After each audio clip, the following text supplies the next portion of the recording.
लगातार 10 साल से आप यहाँ विधायक हैं, कोई एंटी इनकम्बेंसी वगैरह? देखिए, कोई एंटी इनकम्बेंसी की बात नहीं है। एंटी इनकम्बेंसी किसकी होती है? जो लोगों के बीच में नहीं जाता है, लोगों की समस्या नहीं सुनता है, लोगों के सुख दुख में नहीं जाता है, उसके खिलाफ एंटी होती है। यहाँ आप देख रहे हो, आप 1 घंटे से खड़े हो, मालवाड़ा की जनता का भारतीय जनता पार्टी और मेरे ऊपर कितना बड़ा असर है। आपने सरकार के साथ भी विधायकी देखी है और आपने विपक्षी सरकार की भी विधायकी देखी है, आसान कौन सा कार्यकाल रहा था? देखिए, भारतीय जनता पार्टी के शासनकाल में मैंने रानीवाड़ा विधानसभा में 1900 करोड़ का काम करवाया।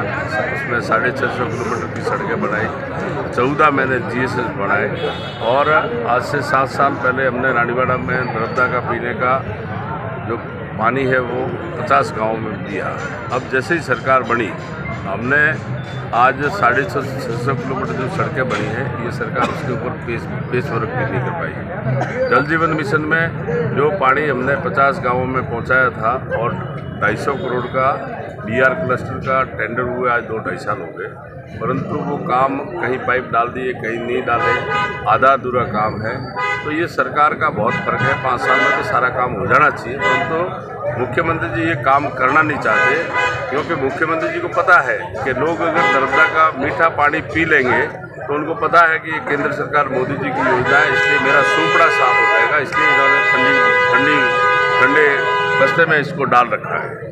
10 साल में ऐसा कोई कार्य जो आप करना चाह रहे थे लेकिन 10 साल में कर नहीं पाए? देखिए, हमारे को 10 साल में मेरा सपना तो बहुत था कि रानीवाड़ा के अंदर कॉलेज समय पर पूरी हो। आज भी वो एक हायर सेकेंडरी स्कूल के अंदर चल रही है। जसवंतपुरा के अंदर मैंने 10 करोड़ की लागत से ITI कॉलेज खोली थी।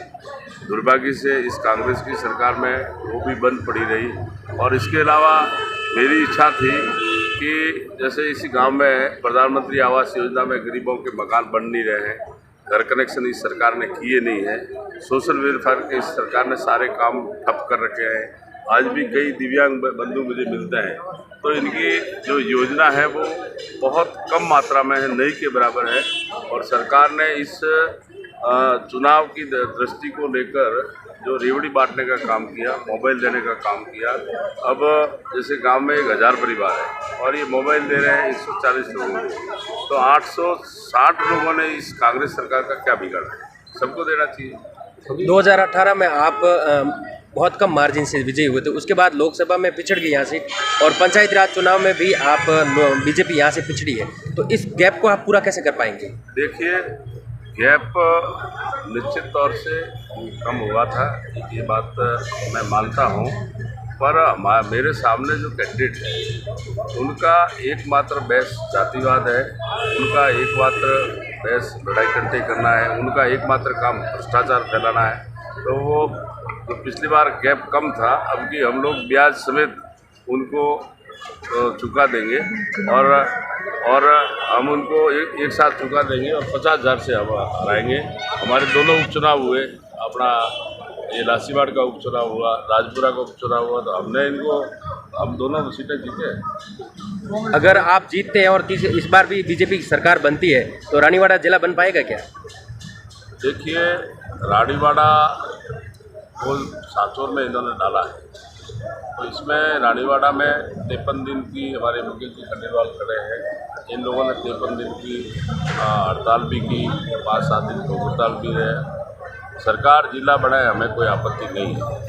हमारी जो 13 पंचायत हैं जो सांचौर से लगती है, उनको सांचौर में उनकी इच्छा है, क्योंकि उनके नज़दीक रहे, तो हम उनका भी स्वागत करते हैं। 2-3 पंचायतें और भी सांचौर में जाना चाहती है, तो हम उनका स्वागत करें, हमें कोई आपत्ति नहीं। परंतु रानीवाड़ा की 31 ग्राम पंचायत और 1 नगर पालिका वो सांचौर में नहीं जाना चाहती, उस कारण से ये धरना रहा। और मेरा मतलब प्रयास रहेगा कि जैसे ही भारतीय जनता पार्टी की सरकार बनती है तो रानीवाड़ा को या तो हम जालौन में रखेंगे या नया जिला बनाएंगे। और वैसे ही मेरी विधानसभा में इस कांग्रेस के लोगों ने 2 टुकड़े कर दिए, क्योंकि उनको पता है कि जसवंतपुरा भारतीय जनता पार्टी का गढ़ है, तो इनको रानीवाड़ा से इन्होंने बाहर निकाल दिया, तो ये इनकी नीति ठीक नहीं है। आपने अपने साथ में जो अन्य दावेदार थे उनको मना लिया क्या? सभी मनाए हुए हैं। पार्टी के कार्यकर्ता सभी रात दिन काम कर रहे हैं और वो भी अपना अपना काम देख रहे हैं। सारा कार्यकर्ता और भारतीय जनता पार्टी एक है। धन्यवाद।